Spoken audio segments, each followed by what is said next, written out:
Hi, this is Kirby Summers, and I welcome you to my true crime podcast. Today is Saturday, June 8th.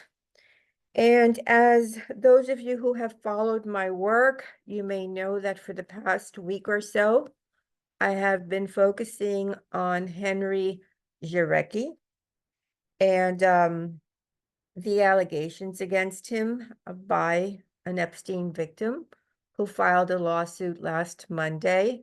I believe it was the 2nd of June, could have been the 3rd.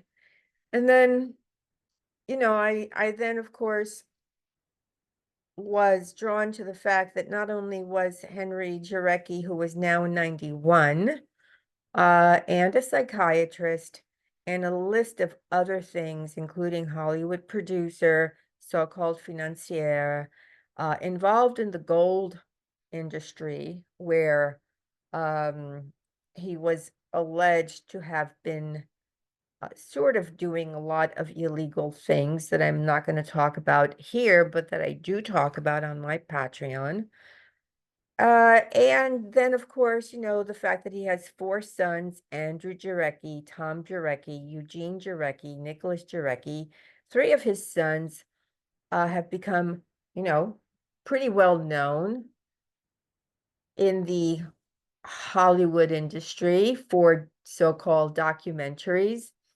And one of his sons sort of continued in the family gold business, although the business has a new name.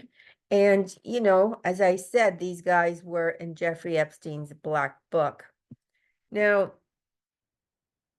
while I was deep diving into Andrew Jarecki, who is known for a couple of documentaries capturing the Friedmans and the Jinx about Robert Durst, I came across the fact that he was also a backup singer on a band, Bikini Robot Army, sort of founded by a guy named Val Broeksmit, whose father was a banker at Deutsche Bank. And the fact that his father had committed so-called suicide. Now, the suicide bankers is something that I have been reporting on. You'll find my report on, let's say, Tom Bowers, who, again, is alleged to have committed suicide in regard to Deutsche Bank. That and all the other very strange goings on, that's on my Patreon. I'm going to just give you the basics of this. I found it interesting that Val Broeksmit, who is the stepson, we could call him his son because his father, who worked again with Deutsche Bank, adopted him when he was a kid, so on and so forth. Well, he went missing in 2022, and then he too was found to have committed suicide, sort of like on the grounds of a school, said to have fallen off a tree to commit suicide. Well, I find this very improbable, as I'm sure many people do. When I followed what Val had been doing, and again, this stems from the Jeffrey Epstein case, some money laundering, market manipulation, currencies manipulation. And for those of you who remember, Deutsche was one of the 2 banks, along with Chase, who were sued by the victims of Jeffrey Epstein for having, quote, enabled Epstein's trafficking ring. Deutsche has also been at the center of a lot of controversy surrounding loans and certain money laundering involving the Russians, and also involving not just Jeffrey Epstein, but also Donald Trump and many other people. In fact, let me just tell you some of the names of some of the people, although I'm not going to go too deep into this. Lynn Forrester de Rothschild. And historically, I think you know that the townhouse that Ghislaine Maxwell lived in, that was on East 65th Street, was supposed to have been owned by Lynn Forrester. However, it was really owned by Leslie Wexner. And for those of you who are following my series, Deconstructing Wexner, on my Substack, we're going into installment 15. So I've got a lot of information on Wexner that, it can't be found anywhere. She has ties to David Brock, to James Elefantes de Rothschild, of course, to Jeffrey Epstein, to Henry Kissinger, to Ken Starr. And, she has also, of course, been on the so-called, well, I'm not going to call it the L Express. I'm just going to call it Jeffrey Epstein 727, which again was provided to him by Leslie Wexner. Before the so-called suicide of Val Broeksmit, he had become a whistleblower. When his father, William Broeksmit, allegedly committed suicide in 2014, Val, didn't buy the suicide theory. He had, his father had recently retired from Deutsch. And so what he did was he got onto his father's computer and found a bunch of stuff that was very incriminating, about Deutsch. And he thought that he could trust a certain reporter, David Einrich. And he started to share information with David, and he alleged in some of his tweets, and I'm actually going to read some of them. Now, he uses initials for some stuff that, I don't know the meaning of because I'm not a banker. But so on April 25th, 2020, Val tweets, "Imagine you turn on the television and you watch a guy doing the talk show rounds." And then he tags David Einrich, who, by the way, has written, I think, 3 books.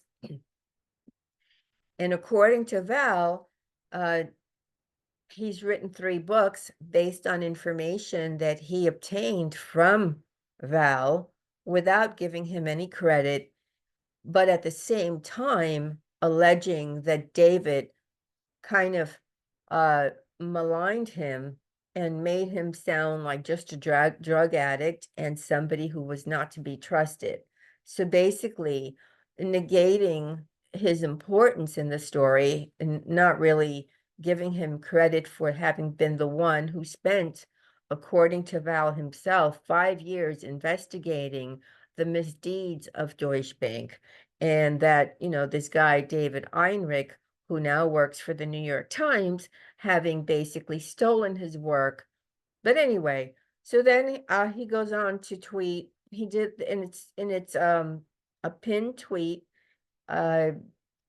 He left it there, and once he went missing, and then he too was, quote, suicided. I'm just going to call it was suicided because, number one, this is on the school grounds, and on school grounds, especially after 9/11, there are cameras, and there are, quote, there's no film, reminder of a Jeffrey Epstein suicide, right?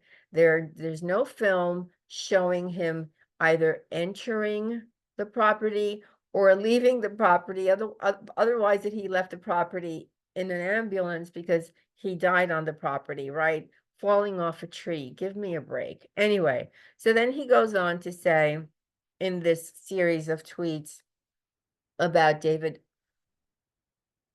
he says, telling the world your life story, focusing on all your mistakes, using concepts you explained to him, even speaking your words verbatim, words that you taught him as his own. Now imagine he changes tact, speaks of your father and his suicide and how he, and he alone, knows more about you than your father's life. Then he, and then he again tags David Heinrich, destroys your reputation and character, lies in, let's say, the New York Times, calling you a terrible, false, and exaggerated.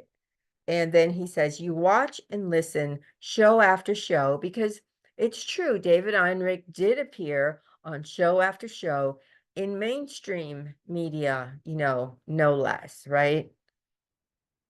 He continues to attack you. After all, now you're just a complicated character with drug problems. Furthermore, he doesn't know what he's talking about. He sat on the biggest story of the decade because a German named Jürgen from the bank he proclaims to attack asked him not to. Then one day you get lucky and are able to viciously put him in his place. You grin focused as you destroy him publicly on the New York Times podcast, The Daily, and then he tags a guy by the name of Mikey Barb. You call out his lies, his ethical misdeeds, his secret deals with Deutsche Bank, sorry. He adds, your girlfriend even gets a chance to confront him and expose how he treated her. For 2 days, you watch him sweat and squirm and twitch. A new nervous tic forms on his face. You smile because you know that tic belongs to you now. So you plant an imaginary flag on his duplicitous face. The fireable offense he tried hard to hide, you expose. Proof. Proof. Both of you were doing business years before his New York Times profile about you was published, and years before the book he stole from you was published. You offer documents of proof detailing a year of meeting with Hollywood producers as he actively sells your life story. And then he tags David Heinrich again, sets up meeting for you when you attend. You present the $20,000 pitch deck his agent and producer put together for Netflix. Photos from Al Pacino's birthday party, myriad texts and emails between you both, and endless Hollywood agents. There's even an option agreement. So apparently Val ended up getting himself on a podcast that, he feels that he was able to expose David Heinrich. I'm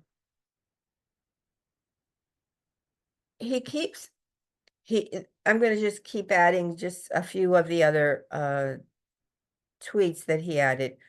On April 25th, 2020, you keep working together to create a story in the New York Times to make Hollywood money is a serious crime in journalism. You have him beat. You're a bit sad, but not too sad, as your girlfriend reminds you of what he's done.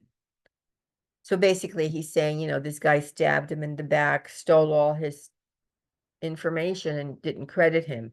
But what's gnawing in the back of your mind every day is the story he buried, because apparently the story he buried, according to Val, is about Deutsche Bank.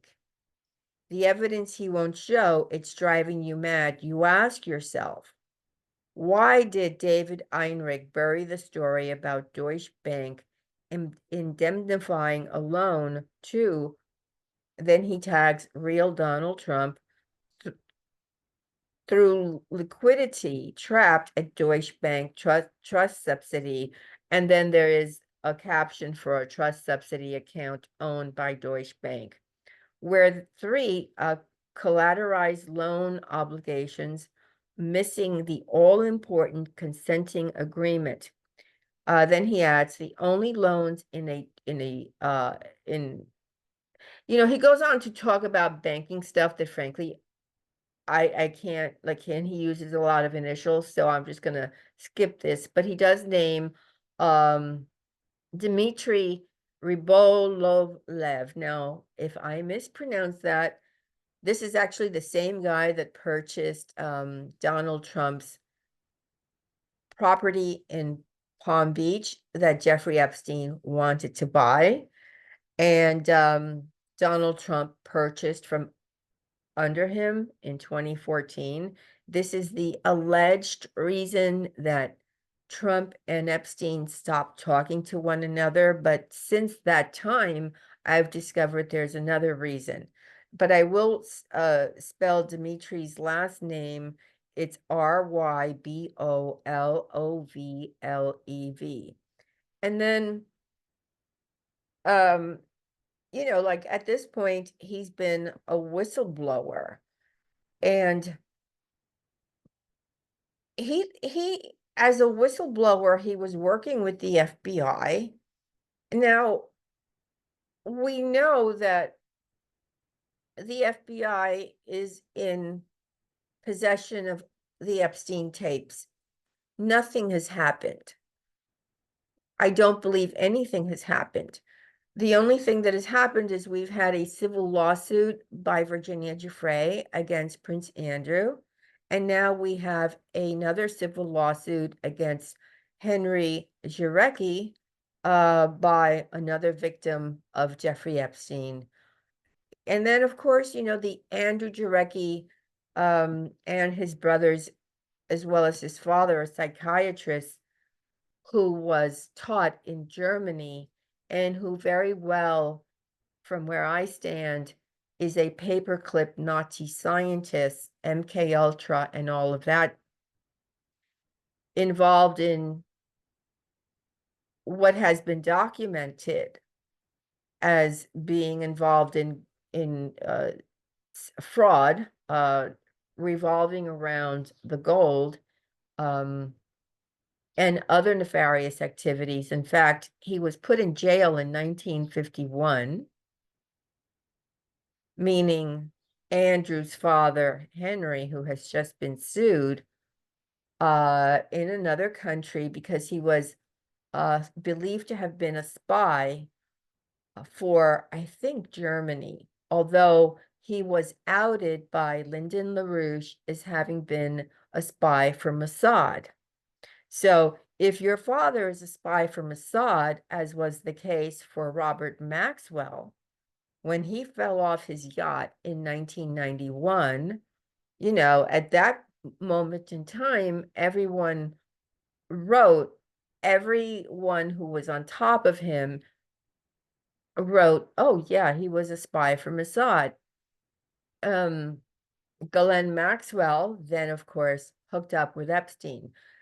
All of these banking scandals are interwoven, and the movie industry is also interwoven with, and I'm going to say CIA, because we have proof from the Church Committee hearings in 1975 that CIA had approached the three networks at the time, CBS, NBC, and ABC, and as well as the come to call them journalists in quotes. At least there were, like, at that time, 400 to 800 journalists who did work at the New York Times and other newspapers to plant false stories for them. So we have that from way back in 1975. We also know that David Boies, and in fact, I'm going to have part 2 of David Boies, I think, drop either this Sunday or Tuesday on my Substack, because I am doing a deep dive on Mr. Boies, who, while I think on this channel, I spoke about him I was probably the first person after Maria Farmer outed J. Stanley Pottinger, who seduced her. Like, think about it, she's a victim. She was very distraught, seduced her back in 2016, as allegedly, as per her statements. And according to her, he would get a little tipsy, and during the times that he was tipsy, basically said to her, yeah, I work for CIA, and he had dated Gloria Steinem, which, if you do not know that she was CIA, please do your homework. She was CIA, has always been CIA. Any of the grassroots movements, either from the 60s to present day, are always infiltrated. And so he dated her, meaning J. Stanley Pottinger, for approximately 9 years. And as per Bradley Edwards' book, and by the way, the lawsuit against Jirek by the Epstein victim, I was really sorry to see that it's being handled by Brad Edwards and David Boies. However, in Bradley Edwards' book, he talks about how David Boies refers to Pottinger as his private 007. And he also kind of shows, I think falsely kind of shows, that he is suspicious of Pottinger, who calls him like sort of like just before midnight on a Friday night and shows up in his life, So there's this whole area that's kind of impossible to believe. What has happened after Pottinger and Bradley Edwards teamed up and created their own law firm that was called Edwards Pottinger. And once I started talking about the fact that, gee, Pottinger is a spy, and other people picked up on that and began talking about that as well.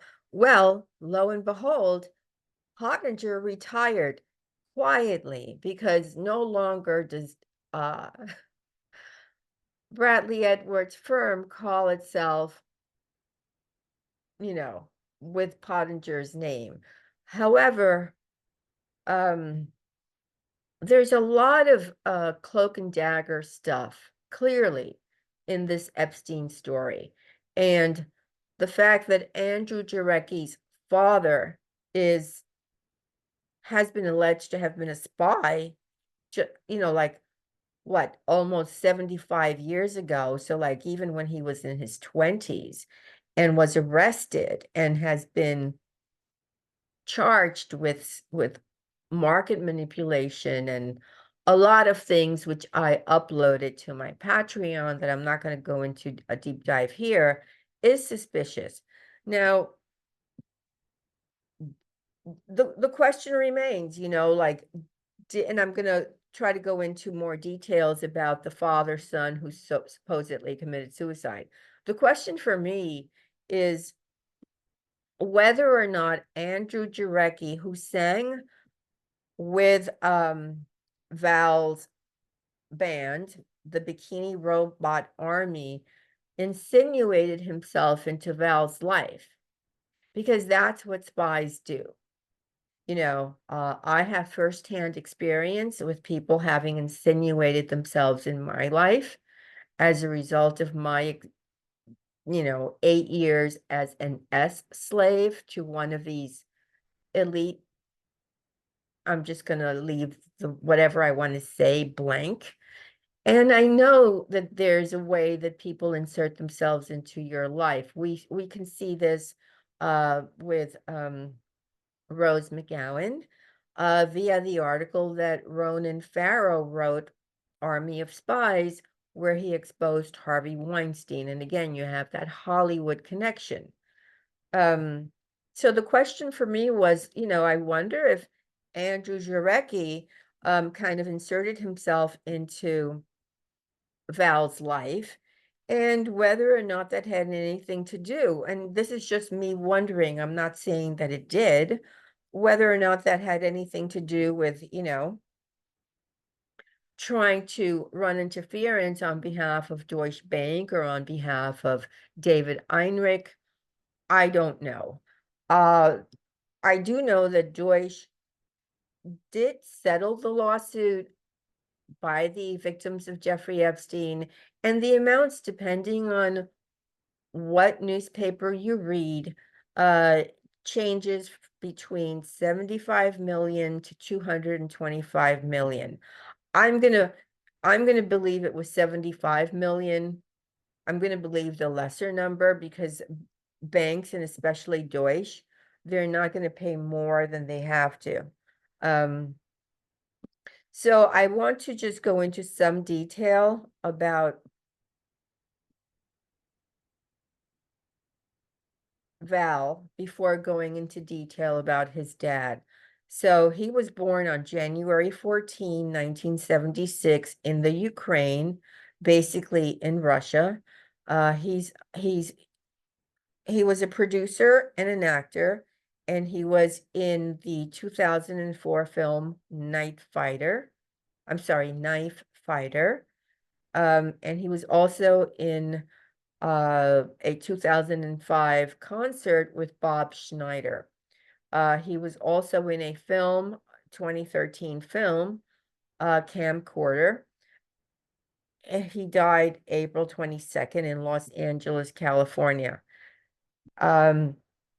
He was the brainchild and the lead musician behind the band Bikini Robot Army.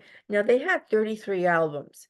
I don't think that's a nothing burger. If you have 33 albums, that shows a level of success to me.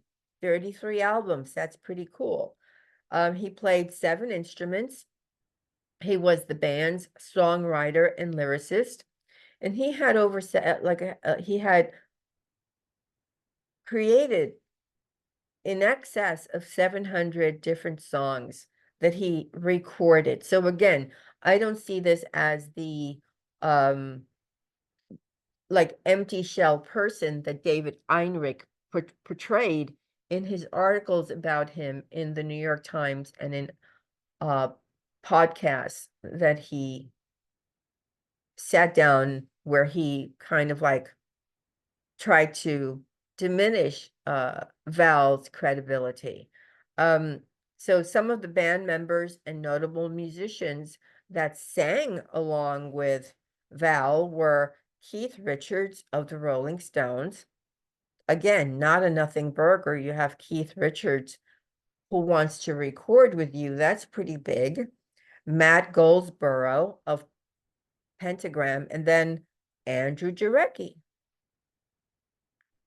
The Andrew Jarecki one is the one that raises flags for me. So Val made headlines in 2014, 2015 during the Sony hack. I don't know if you're aware of the Sony hack, but you can actually just pull up Sony hack and go into that. And then he did a lot of tweeting of the Sony emails, and the documents made headlines around the world. He kept disseminating the information about the Sony hack and passing on documents to various news outlets. He claimed he had to give away the documents in order to stop Sony's David Boies from lawsuits. So David Boies apparently, again, was involved in this regarding Sony. That's very important. David Boies seems to be, from where I sit, and in my opinion, a gatekeeper and someone who steers the narrative and somebody who doesn't appear to be necessarily, let's just say, on our side. That's just bottom line. So apparently the Sony docs were emailed to him by the mysterious hackers named Guardians of Peace. And then it goes on to add that Val was the son of the derivative pioneer and high-profile banker William Broeksmit, that he was an investment banking genius, creator, and innovator of derivatives and swaps at Deutsche Bank, and that he's credited with the invention of these financial products, CDOs and CDS, derivatives, swaps, and derivative trading, while at Merrill Lynch in the early 1980s.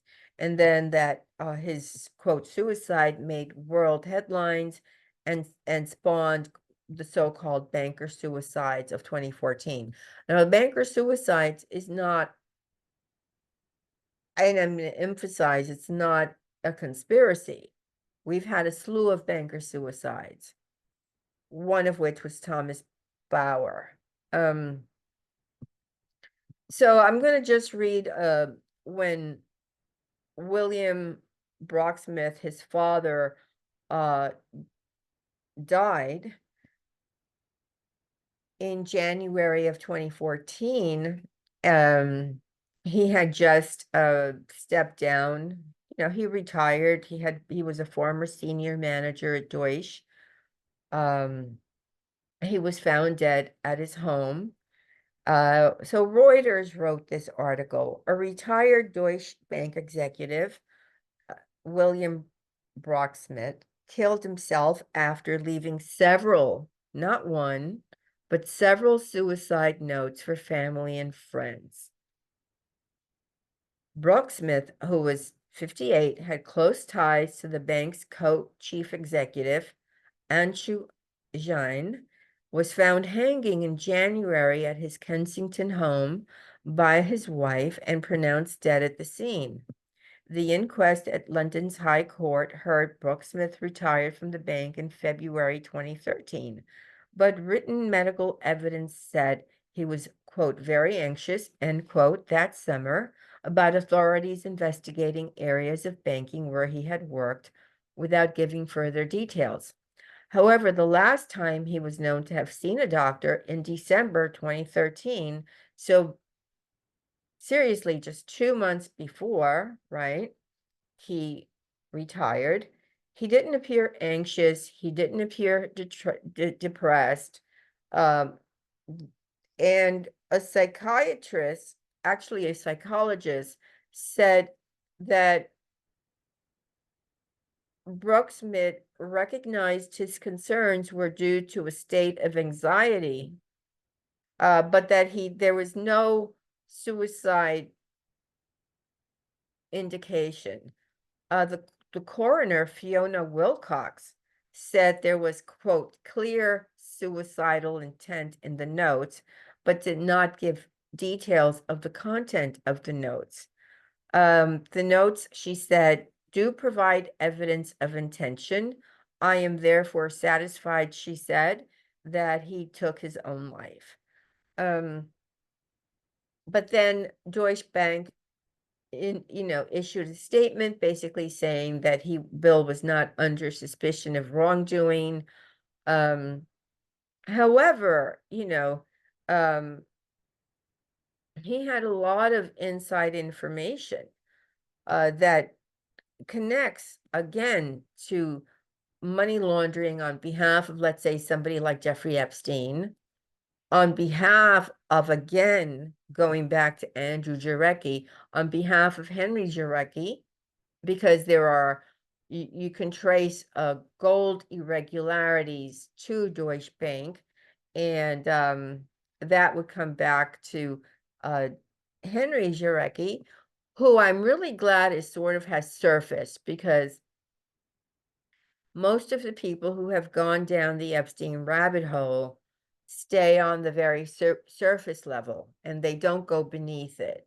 And now we are given the opportunity through the Henry Jirek outing.